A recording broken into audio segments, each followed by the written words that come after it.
Devraj सेव्यमान पावनाग्रि पंकजं ज्ञालयज्ञ सूत्रमिन्दुशेखरं कृपाकरम्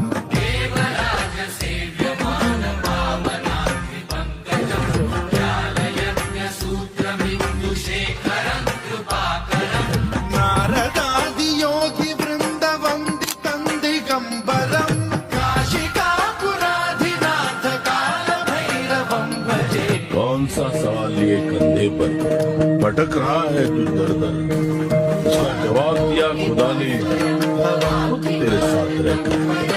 Neelkanth मीर्षितार्थदायकं त्रिलोचनम्